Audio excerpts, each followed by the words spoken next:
Hello, welcome everyone. Welcome. G'day, Mary. How are you going today? Going well, Brooke. Nice to speak with you. I'll just let the people know. This is Mary Rodwell, people. She's the founder and principal of the Australian Close Encounters Resources Network, ACERN, and co-founder of the Dr.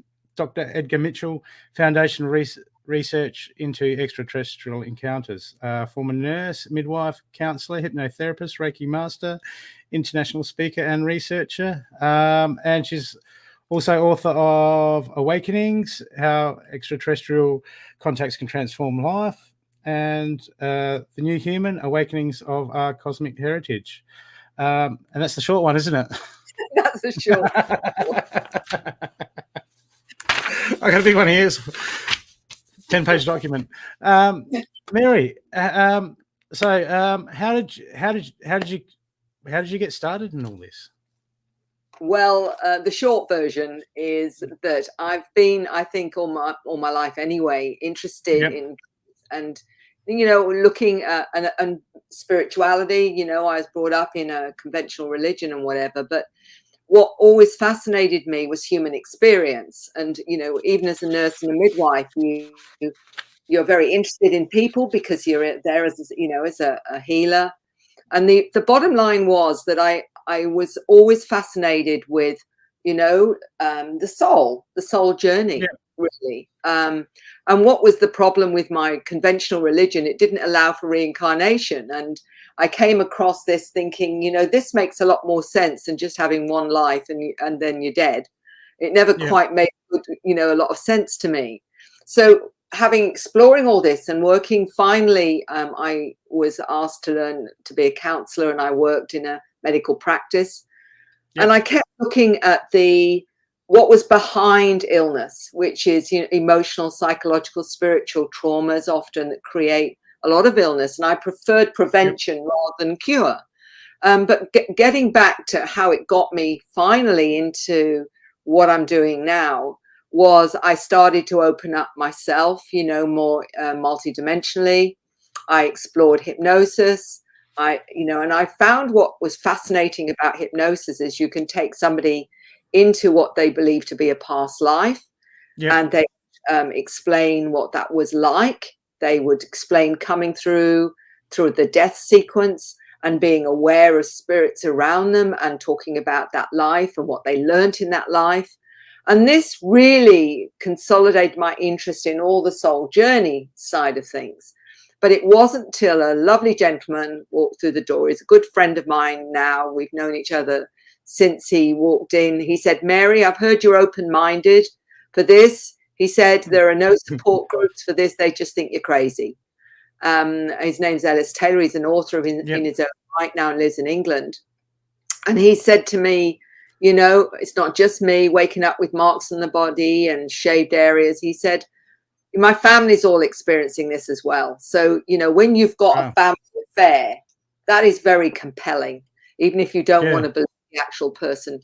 Fortunately, as luck would have it, and some would say synchronicity, I'd read a book by Dr. John Mack, a professor of psychiatry at Harvard University. He wrote the book Abduction, Human Encounters with Aliens, and also Communion with Whitley Strieber. So I had the experiencer story, and I had, this was a psychiatrist, a professor of psychiatry, saying he believed them.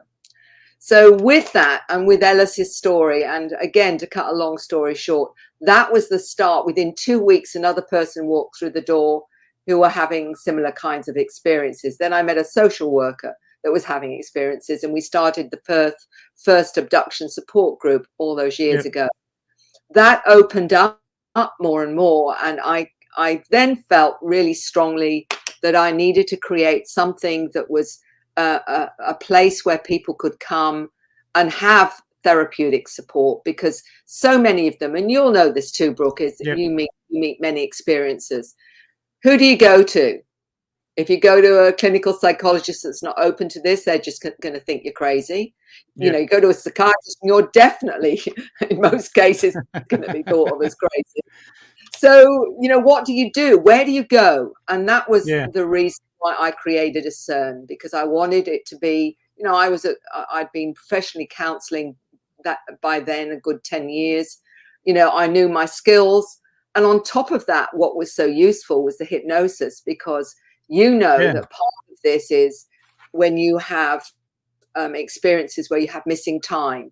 And for those that don't know what that is, it means that somebody can be traveling, for example, in a car, see some strange lights. They should arrive at their destination at a certain time, and they find they're an hour late or 2 hours late or 3 hours late, and they can't explain it. So with hypnosis, you can actually find out what happened in that missing time. So my hypnosis is really useful, not just for that, but for other experiences where people have a contact, where they can find out what happened on the craft. They can find out, you know, the kinds of things that have occurred with different beings. So it gives them something to work with, rather than, I know something happened, but I don't know what it is. So for me, that's been really useful to help people understand more of their experiences. So in terms of what does that mean, it means that now I'm really deeply down the rabbit hole with 3,500 cases behind me. And it just seems to grow and grow and grow. So well, it makes sense, because if people just go to, if they don't go to the psychiatrist, they just go to somewhere that just says, okay, what happened, and they write it down and document it, and that's pretty much it. In the old days, that's all that'd be available to them. Well, the thing was, a lot of UFO groups, the problem is that they would, you know, they'd go because they're interested in the whole field. They may have had experiences. They may have seen craft with, you know, or whatever, but not many in that group may have the skills to support someone who'd had experiences. And initially they'd go to UFO groups, they'd hear all about the sightings, but nobody wanted to know or deal with people who'd had the actual experiences, because it was all too strange, too and scary for a lot of people, because they're scared, you know, they don't know what happened or why, what is it all about, why them, those things. And there was no one in the group that would perhaps have, as I say, those therapeutic skills. You might have someone who's good at hypnosis, and the problem with that was they take them and they, you know, help them remember something. But if you haven't got the skills to help them work through that experience, then they're even more traumatized at the end of the day, because, you know, all you've opened this can of worms, and they're saying, well, what happened? Whereas if you understand what to ask, and that's the crucial thing, it isn't just about, well, I can see the inside of a craft and I can see this, this, and this. You want to know what happened, why, and what's your interaction with those beings. And those are the kinds of questions not necessarily asked, because they're more interested in, oh, yeah, you were on a craft, you know what it looks like, off you go. And then still be left in this bigger puzzle. Bigger puzzle. You know, without, but why? Why me? What's it all about? What were they doing? Why were they doing it? But if you take that to that next level and ask those questions, they can get those answers in that trance state. They can actually find those things out, so they can come out with a whole new way of understanding themselves and their interaction with what those. So by getting a sort of like a holistic or ancient sort of healing process and taking to the root cause, you can dig deeper and find out exactly why those people are going. Well, they can ask the questions in trance. And what people don't realize with the Dr. Edgar Free Foundation research was, what we discovered was, with the 4,300 people we surveyed, and what people don't realize is it isn't just about, you know, taking DNA and whatever. 50% of those 4,300 people had healings on board craft. 50%. We also found out that out of that number, that in terms of interactions, and this is where it gets difficult for conventional nuts and bolts ufologists, is 75% of their interactions were out of body, not physical. So you explain that, and because people don't realize that, and that's what I think has been really hard for standard ufology, is there isn't enough tangibility for them to actually deal with it in that way. Because what we're talking about here, Brooke, is consciousness. Yes, consciousness. And that's a whole new ball game, because how do we understand human consciousness? And this is why it has shifted, and why my work particularly has shifted from not just the nuts and bolts, but the spiritual aspect, because as we've discovered, is many of those that have experiences are connected to the beings that are they're having encounters with in some way or another. Well, that's it with the whole consciousness. I mean, to bring those two together would just be a thing to go. But so you were talking. I was looking at some of the overline of your book, but I heard you talking about when 50% of the people are getting healings. Is it anything in specific, or is it just across the whole board? Well, it can be right across the board, and I don't know how controversial your podcast is. Say what you want. Right. Well, let me tell you two interesting stories that have surfaced in the last year. One was a lady healer in England. She wrote to me and said, "I've never had anything to do with aliens or anything like that," she said, and this has freaked me out. She had been asked to heal a woman who had that thing called a jab, and she was quite sick, and the woman was trying to heal her with her energy work and what have you. And she said, "Mary, I couldn't get to whatever was there. Something was stopping me, something in this woman. She said, and I just couldn't do the healing." And she said, and out of nowhere came this being, this alien, she said, and this being took me and the woman I was trying to heal up onto the spacecraft. They did something with her to heal her, and I saw it. And she said, and then they put us back, and within 3 days that woman was well. And she said, but I've never had anything to do with aliens before, she said, and it scared the living daylights out of me. And she said, have you ever heard of anything like that before? And I said, no. But within a week, another lady from Australia who was a businesswoman had to have the drug. And she said that within a few days of having it, 3 beings came into her room. They were all working on her body. She said, and I said, what do you think they were doing? She said, I think they were healing me. So there's 2 cases of ETs stepping in after someone having to take this particular thing we all know about. And I found that really interesting, that you're asking specifics of healing. Well, it seems like some ET beings are not agreeing with the mandate down here on this planet right now. And usually what you get is just a small percentage of what's really happening out there, because most people don't talk, do they, about stuff? They just like keep hush hush. Well,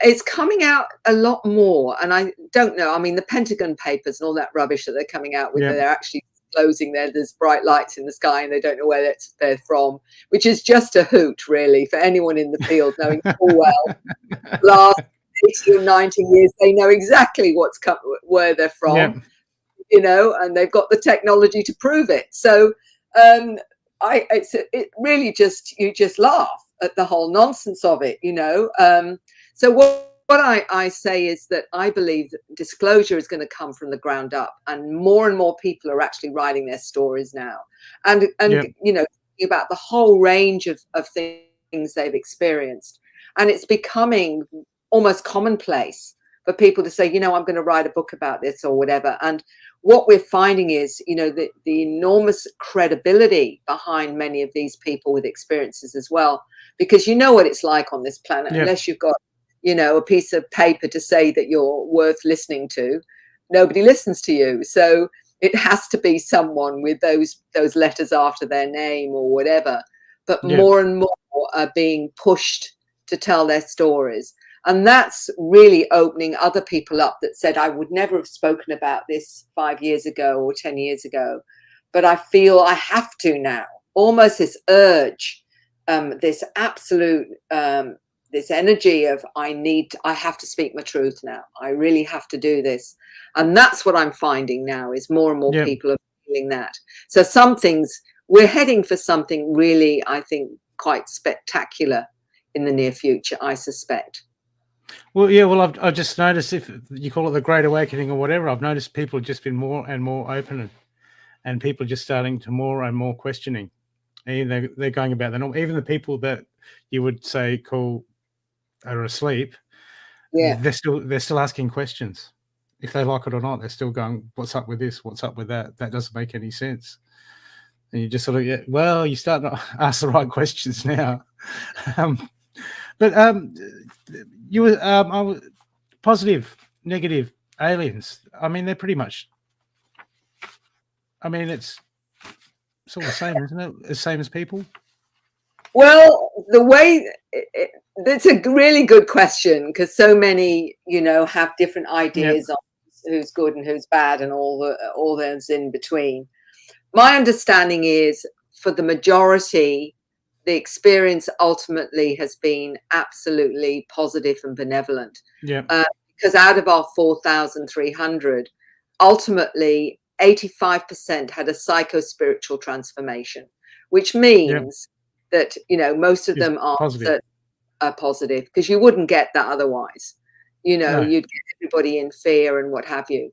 What I do find is a lot of people judge these intelligences initially through fear, because they don't know who they are, what they're doing. They don't know what it's going to mean, all those kinds of. So once they get to understand it, and I know you've interviewed Peter and and James and whatever. I mean, there's always that initial apprehension until you get a sense of what's actually going on. I do think there are some that are self-serving, and that's because we're in a duality, and I think that's all part of being in a duality, is that you've got to have dark and light and whatever. But I do also think that, we can't put all a particular species in a box and say they're all bad and these ones are all good, because I've heard reports of, and I know reptilians have got a bad rap most of the time, but there have been people that have had loving experiences with the reptilians. So it doesn't mean they're all in the same track. My understanding is every species is being hit by these frequencies now, which is an activation and awakening their more spiritual selves.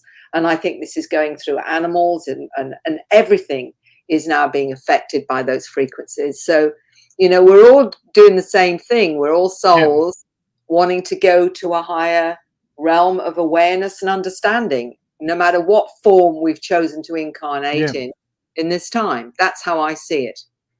Well, it's just evolution, I guess. That's right.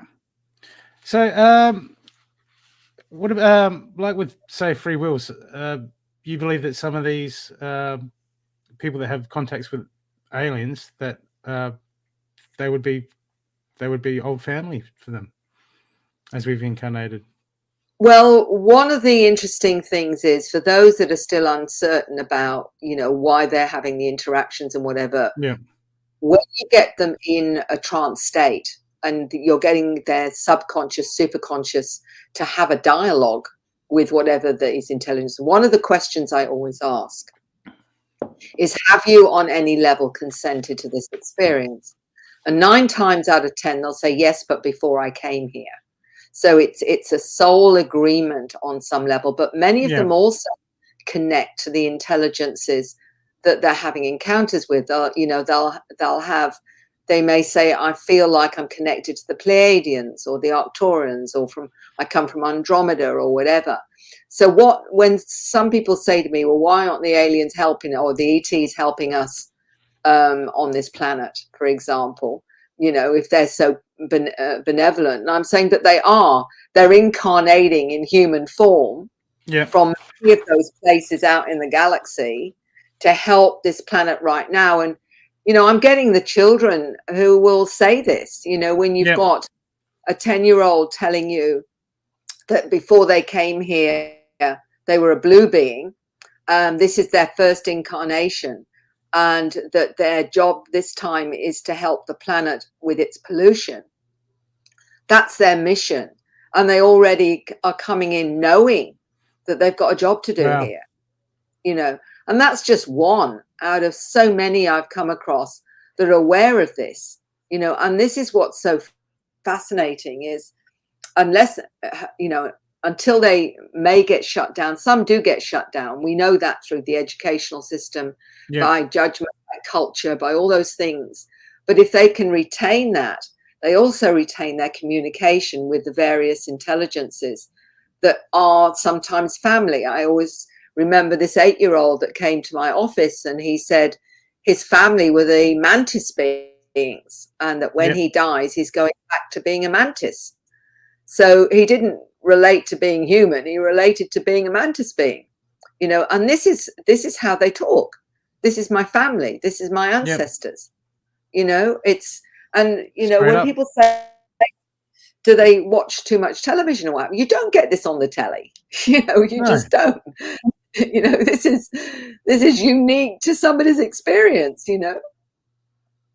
Yeah, I mean, they're the Genesis, aren't they? The Master Genesis, the mantis beings.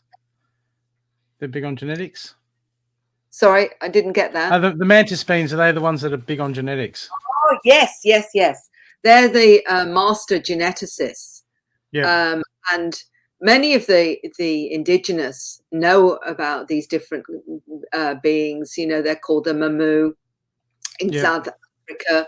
They talk about them teaching them and showing them how to operate and all sorts of the sacred sites. Certainly here in Australia, you know, the indigenous talk about, you know, the Wandjina, showing them where sacred sites were, where the water was, and teaching them all sorts of things. And it's in generally what we're hearing is most of these star beings that they connect to all across the world in different cultures have, for the most part, been seen as benevolent and connected to us. Alien human hybrids. What do you know on that subject? That's the buzzword now, isn't it? All the hybrids and whatever. Well, I start with this one, Brooke, and I say, look, we're all hybrids for a start, because, you know, they've got this, the hybrids are going to come and take over the planet and la, la, la, la, la. And I'm saying, well, actually, we're all hybrids and we have taken over the planet already. So what's the problem? Well, it's true. If you look at our genetics, we have been intelligently designed, and even Francis Crick talked about that. You know, the co-founder of the DNA molecule was actually saying exactly that. We're supposed to have at least 12 different species in our genes. And what's happening now, though, are the ones that are relating to being hybrids. Often we'll talk about maybe mum being taken up on board craft and had an extra addition to certain DNA from a particular species, so that the person relates to being maybe Pleiadian or Arcturian or whatever, because that part of them is activated, or there's more of it. But we've got all of it in our genes anyway. Every one of us has got that. And with this awakening, what's happening is a lot of that is being activated. So we're now connecting to more of our star ancestors, and saying, oh, you know, I've got this feeling I'm from Orion or Sirius or whatever it is. It's a part of their DNA that's being activated. But the ones that are identifying with being hybrids have got, it seems like they may have more of that DNA because they're coming in too with a lot more awareness, their connection stronger, and they're saying that they're coming in with the skills from all over the place to help this planet as it shifts and changes into a higher frequency and a higher consciousness. And what do you know about that frequency shift, the higher consciousness? Well, we're experiencing it for sure, because I've noticed in the 25 years I've been in this field, whereas, you know, people are really getting it now. Whereas if I talked like this even 5 years ago, it would have been much harder for people to understand what's going on. But it's like there's been a switch pulled with a lot of people, going from conventional everyday life, materialistic values, just looking for the second car and the bigger house or whatever it is, to losing total interest in all that materialism, looking at rural lifestyles, changing their diet, changing the way they're educating their kids, and a completely new way of understanding their connection to everything. I mean, I'll give you an example of something. I did a session with a veterinary surgeon in Chile last year. She's written to me and said now she's communicating with the animals so she can tell their owners what's going on with them. But not only the ones that are still alive, she said, she's communicating with the pets that have died and want to say something to their pet owners. So here is someone who's talking about, this is a veterinary surgeon that's saying, I can tell you what your pet's thinking, what your pet wants to say to you. And if they've died, I can still do it. And talking to, and so this communication with animals is becoming really strong with so many people being able to do it, and the children are able to do it.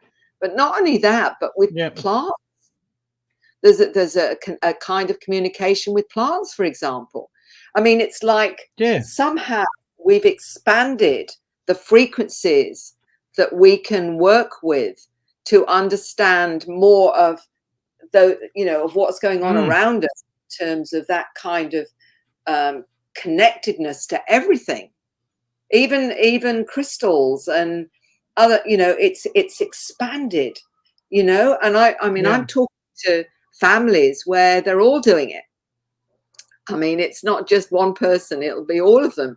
I got a friend that talks to crystals, and they get really ticked off when one of their good crystals says, I want you to take me up in the hills and bury me, I want to go back in the ground. And she's like, no.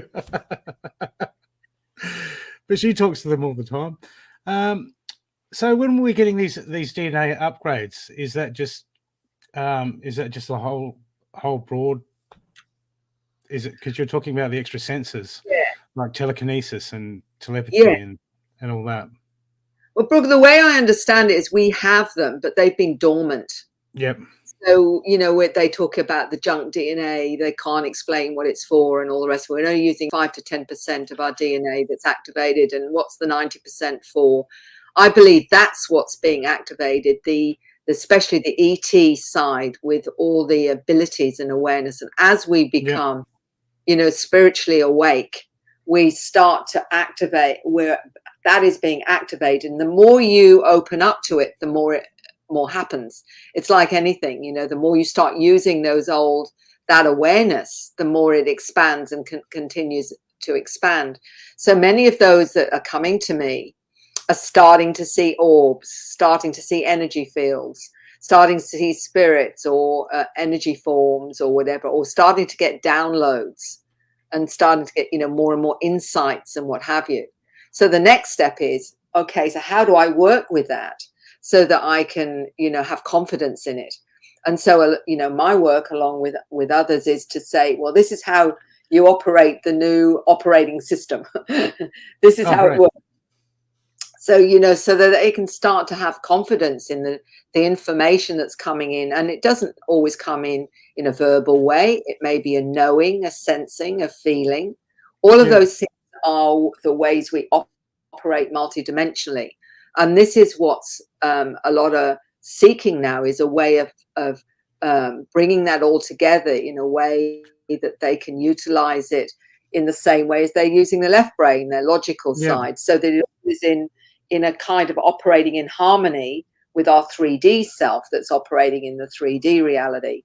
And it's really, that's what's happening now more and more. And so they're talking to the beings. And I mean, this is all the prep for us being totally telepathic, because when we join the galactic community, that's what they want. They want us to be equal partners in that, and it will be telepathy because it's a more efficient way of communicating. Yeah, instead of learning everyone's language. Yeah. I've been reading up on Indigenous healers in Australia, and people don't realise that they've been talking in telepathically. They do out in the remotes, and they've been doing it for years. They've been doing it since you died, and people just don't realise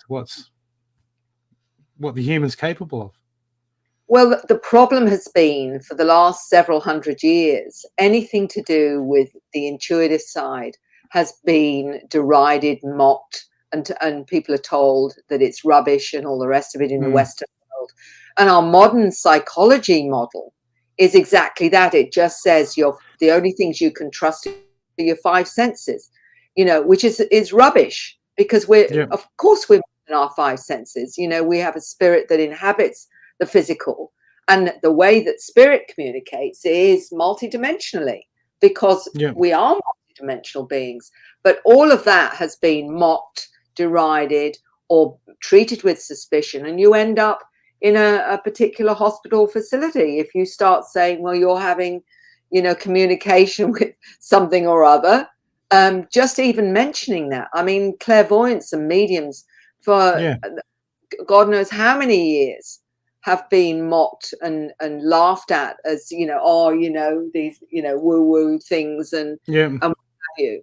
And so people have been very reluctant to own that when they were at the funeral, they saw Granny standing by a coffin, or and she spoke to them or something, because immediately everybody goes, oh, there's definitely something wrong with you, isn't there, or whatever. And that's been programmed into us so heavily that people are so reluctant to mention anything to do with that because of the way they get judged.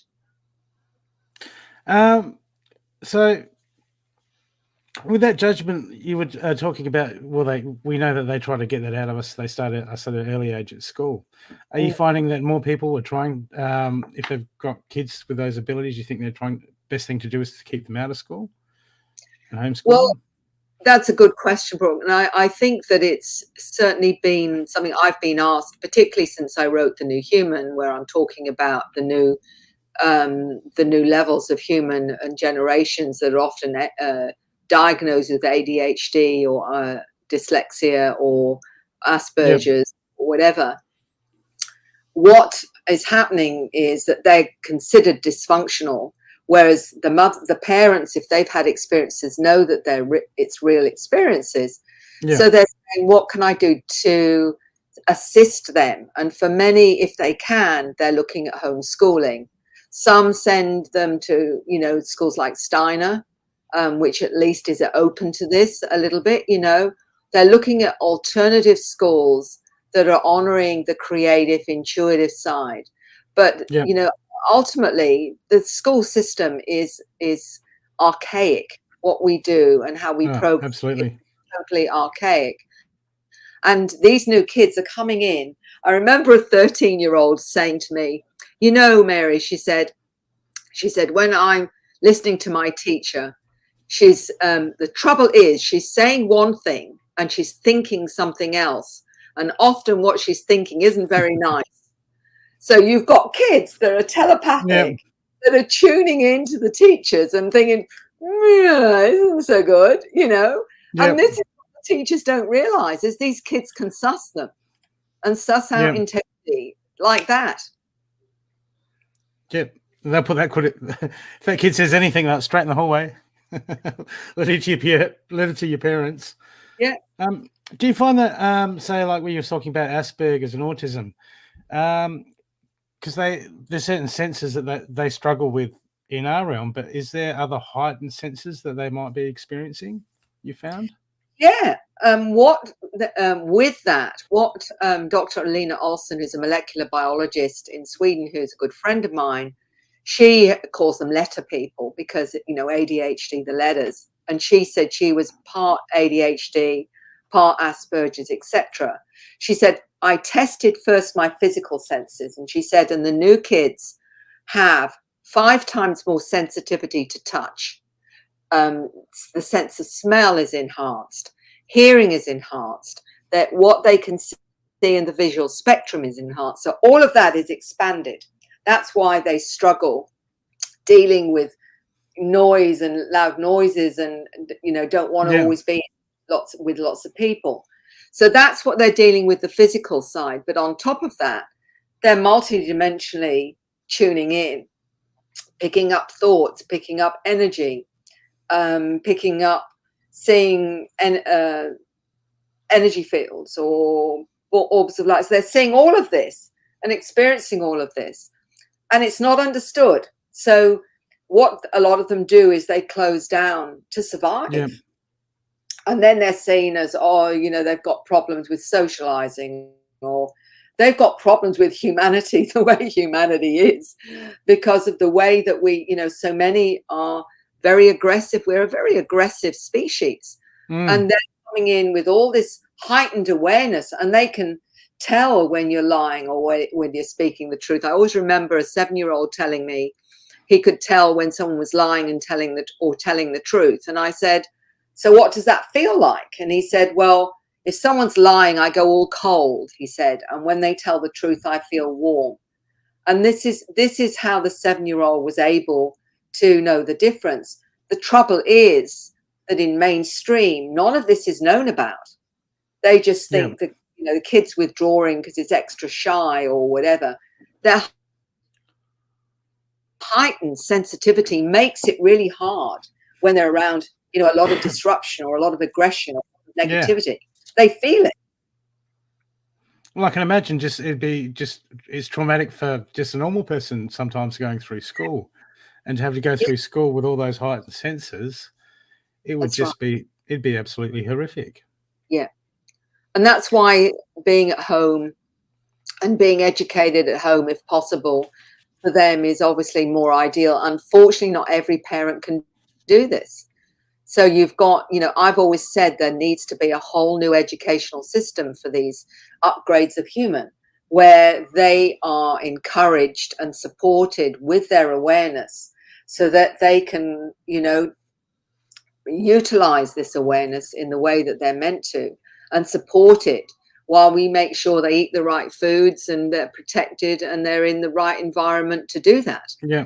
And I think ultimately they will tell us what they need to come, you know, to do what they've come here to do. So do you think that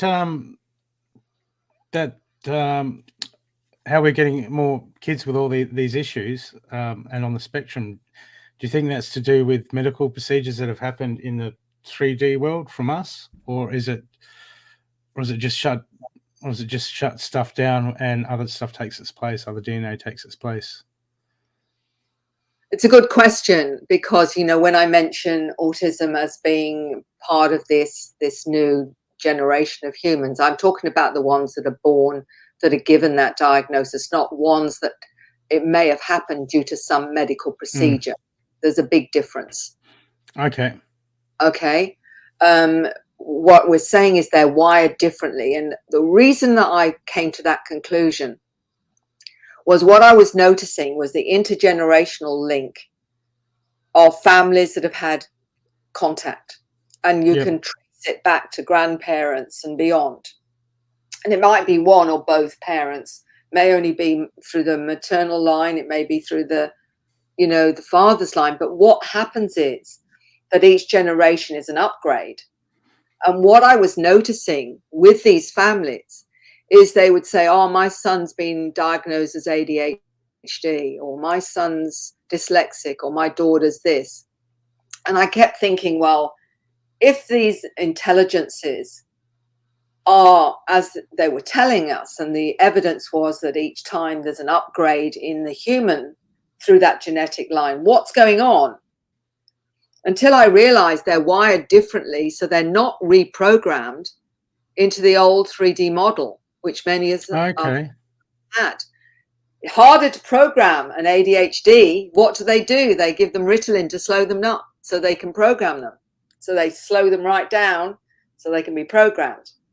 But the whole idea is not to program them. That program, that 3D that, you know, I grew up with, and I'm sure you know what I'm talking about, is to shut you down, to tell you only the things that your brain analytical logical side is the only true reality, and everything else is fantasy or imagination or, you know, whatever. For goodness sake, you know, that's all airy stuff. That, you know, I want to listen to that. Because, and what does, you know, education do? It puts you into that box and programs you to literally ignore anything else. And it gets even worse when you go to higher education. It's even more tight, this box. So it's harder for you to break free of that if you've got that level. And that's why I think they're wired differently, deliberately. So it's harder to program them so they can retain more of their awareness. Well, it must make it hard because, you know, like from the spiritual side is when you start constricting people and not letting them be what they're meant to be, it just causes so much more problems. Well, a lot become very depressed because if you're only really thinking your reality is this 3D reality, heaven help us, looking at what's happening at the moment, particularly. But if you can start to make sense of it through your intuition, through your sensing, your knowing, your feeling, and getting a sense of how it's all comes together, then you can say, right, I can understand that now, because this is why I'm experiencing this. This is how I'm being supported. This is what I need to know to manage this 3D reality that I'm in. And so you can start to, you know, join the dots and connect the dots and become whole. When you're like this, where this is all out here somewhere and all you've got is this 3D reality that makes absolutely no sense whatsoever without that, no wonder people become depressed and say, well, is this all there is? You know, I get bored, I go to school, I work my things off for God knows how many years till I'm 60 or 65. And then, you know, if I'm lucky and still I have my health, I might last till I'm 80. And then it's curtains. Oh, that's it. You know? Yeah, it's very depressing, isn't it? Doesn't make any sense, does it? I mean, there has to be more. Well, or if that was the case, you would think people would be even far more aggressive to get what they want. Well, you know, the one thing that made sense to me, and it wasn't part of my religious upbringing, which was reincarnation, because to me, it seemed really crazy that we had this one life, and just as we're getting a handle on how it all works, we die, and that's it. Yeah. And I thought, you know, that doesn't make any sense. You know, on any level, that doesn't make any sense. So you just finally working it all out, you get to my advanced years, and then all of a sudden, you know, when you finally worked it out, you're gone. And I just thought, no, it's a nonsense. Yeah, I mean, you look at things like that and think, if that was the case, we only had one lifetime, you think the whole structure of the education would be different. Well, you know what I mean? Yeah, I mean, that was where conventional religion let itself down big time for me, was that. And of course, there's, you know, all the other stuff that's supposed to happen once we, you know, I had a bit of a problem with all of that as well, because it didn't quite fit.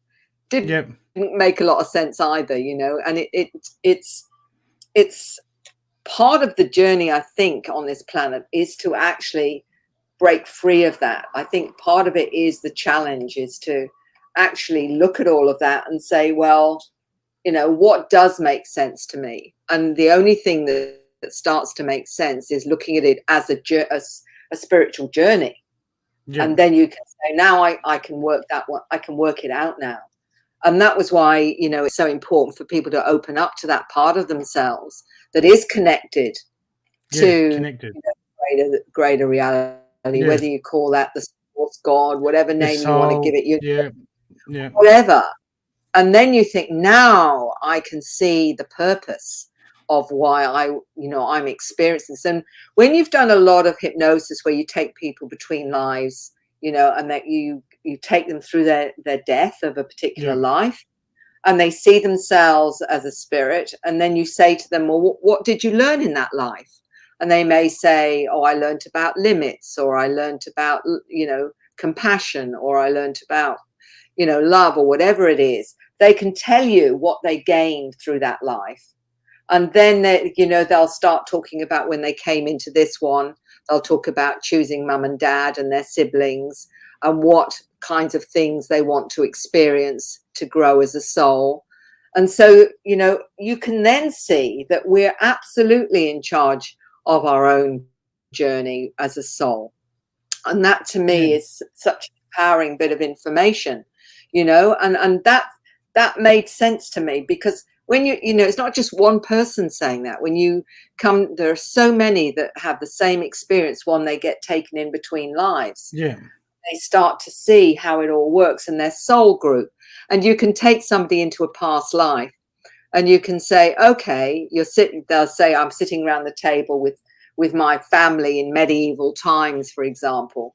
And you can say to them, well, look at the person opposite. And they'll say, oh, well, that's my mother in that life. And I'll say, do you recognize them?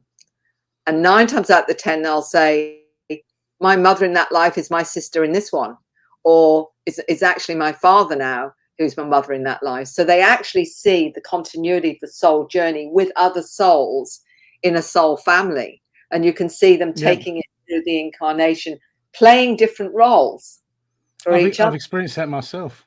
Okay. It's bizarre. You know. Yeah. Yeah. I was being hung on the gallows as a lady.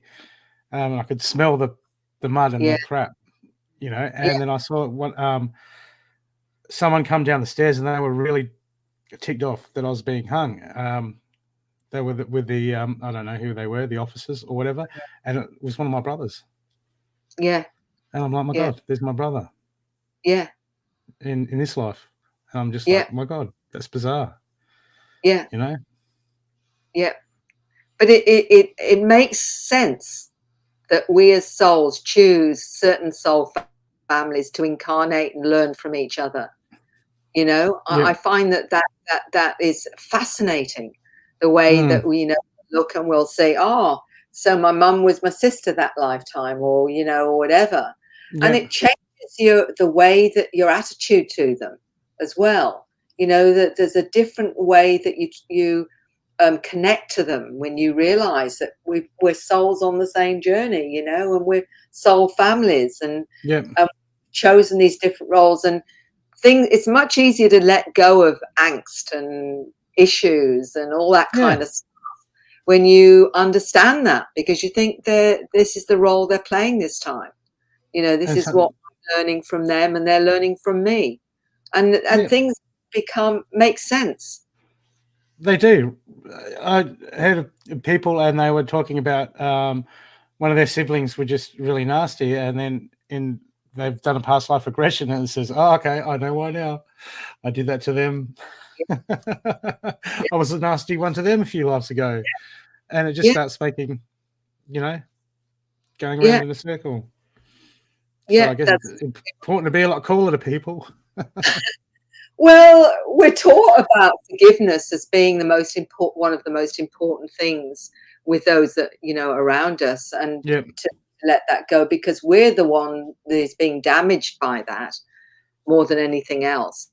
It damages us, you know, when we go around with all this angst over people and what have you, instead of saying, well, what was that?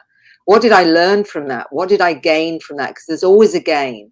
It's looking for the gain rather than loss. You know, when you'll understand that what you've experienced. Yeah, well, that's I mean, I counsel and I talk to people all the time about you know, they're going through hard times, and the ones that seem to get through it quicker are the ones that go, okay, there's a lesson in everything. What do I have to learn? What do I have to deal with? What do I have to experience? Let's learn the lesson so I don't have to go through it again. And then you get some other people.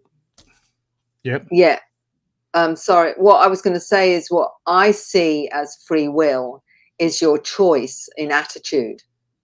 Are you going to be a victim of that, or are you going to say, well, what is the gold in there that's for me that I, you know, that I'm learning from that? There's your choice. I can be a victim of my life, or I can choose not to be and learn from everything that is a mirror to me, teaching me something. Yep. Easy way or the hard way?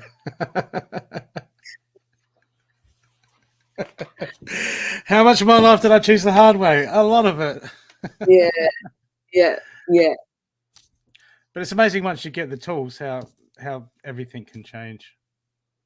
Well, it's as we wake up to more of what you know, I see as our soul journey, and we start to connect the dots then our attitude to everything shifts, and our attitude to everything else around us shifts as well. It's not just, the family, it's the wider journey as well, the broader journey, our connection to humanity, our soul consciousness with humanity's soul consciousness, our connectedness to everything, whether it's our pets, or whether it's the trees and the birds, and we realize that this is all part of that we're not separate from any. It's all just different densities that are here to give us an experience, and that, I think, becomes quite wondrous, I think, when you start to realize that. Can you tell us about some of the stuff that you've done? I noticed that you had a lot of CDs out for meditation, and are they hypnosis CDs or?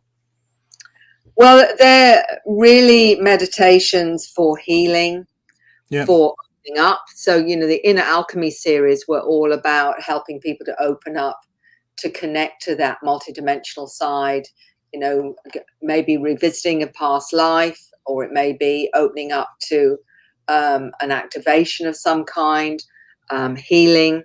So there's a whole range of different ones that I'd done on different levels for that.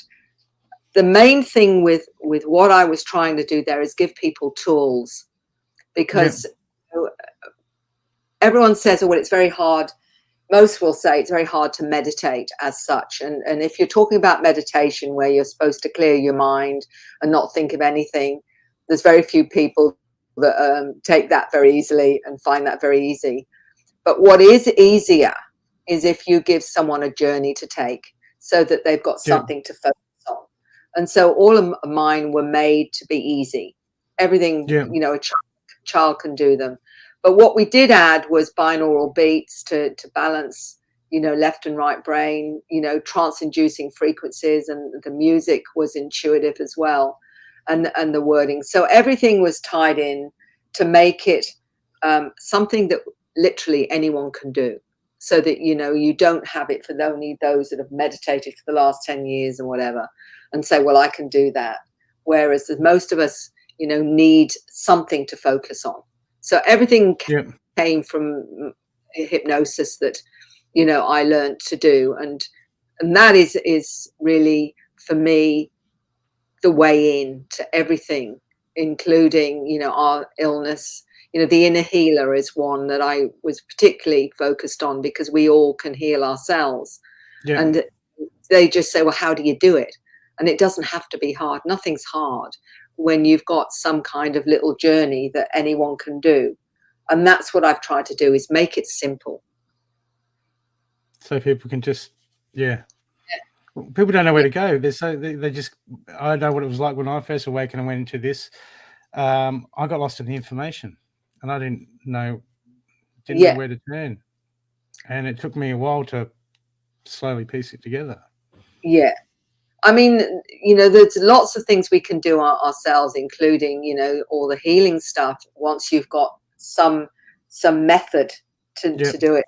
If it's something very complex or very detailed, then obviously a facilitator is much better, when there are certain things that, because you can find yourself being overwhelmed if it's something really that's taking you into something really deep in yourself. But again, there's a lot that you can do for yourself. People don't realize that they have so much power within them, their own consciousness, and they just need to know how to access it, I mean, I guess that's part of the training of being, looking to solve it externally. The way we're brought up, and we're still sort of half running those programs. So what advice would you give to someone who's just starting to become aware at the moment of what's going around in this and becoming open to spirituality? It's a good question, Brooke. I'd say that if they're becoming aware, there's a part of them that is driving that, that higher self or super conscious self that's driving that catalyst to become aware. And so it's, I say to them, look, your soul knows where it's going. It's not going to let you miss the bus. So chill and just go where you feel your heart is taking you, because it's taking you where you need to go. There's so many that come to me saying, I feel like I should be doing something, or I don't know if I'm on a mission or if I'm on the right track, or all these things. And they get so worked up about it and saying, oh, I need, I want to know that. And I'm saying, look, your soul hasn't brought you here to work this hard to get you to this point for you to suddenly not get it.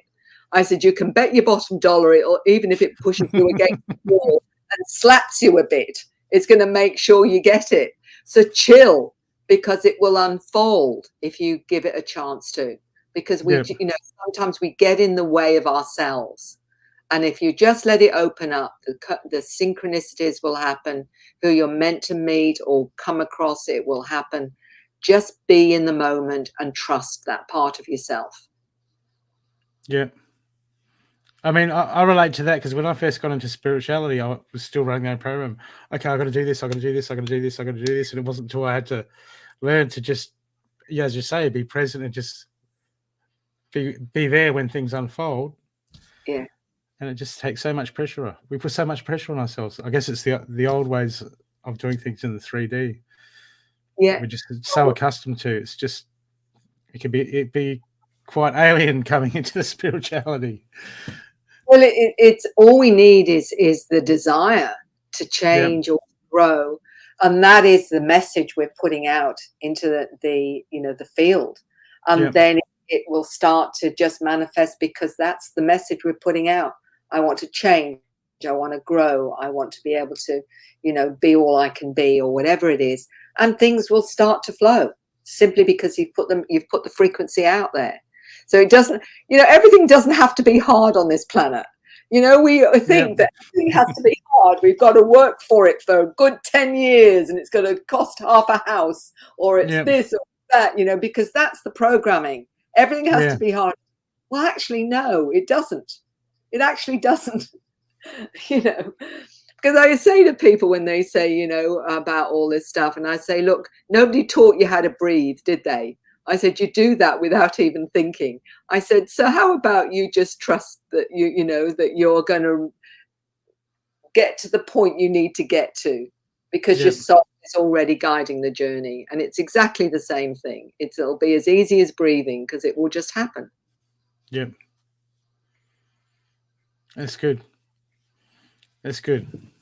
Because there's always pressures around, and people, you see around and people getting upset, just getting so worked up and upset this day and age about things that really aren't important. Yeah. And you're like, why are you worried? Why are you worried? You're worrying about that. You spent your whole day worrying about something that you can't help. That's it. And it's just no good. No. Well, the thing is, it is about, knowing the difference between what you can change and what you can't change. Yeah. We've picked a very dramatic time in human history to incarnate. And I say to people, you obviously didn't want to get bored down here. So you've chosen a really, really fascinating time to be here. Well, you're here. And the thing is to remember is the soul comes in with everything it needs to deal with whatever is going to be faced with on this planet. Because otherwise, I said, it would be stupid not to. I mean, your soul says, right, you're doing this, you're going to go into that environment. This is what you need. Here you go. So you've got everything you need. So what are you worried about? Yeah. It's all there. It's just that we've forgotten, and we are listening to everything out there that says you can't do anything, you're useless, you're hopeless, because that's the world that wants you to believe that, when in fact it's the absolute opposite to that. Because when we know the truth, they can't control us. That's right. Yeah. And they don't want us to get it. They don't want us to realize it. Oh, that's brilliant. Did you want to quickly recap your books? All I would say is thank you. All I would say with Awakening, anyone who thinks they're starting to have encounters or experiences, what I wrote in that book was all the questions that I was asked. And, what do I do? How do I know it's real? How do I know I'm not crazy? All those kind of things.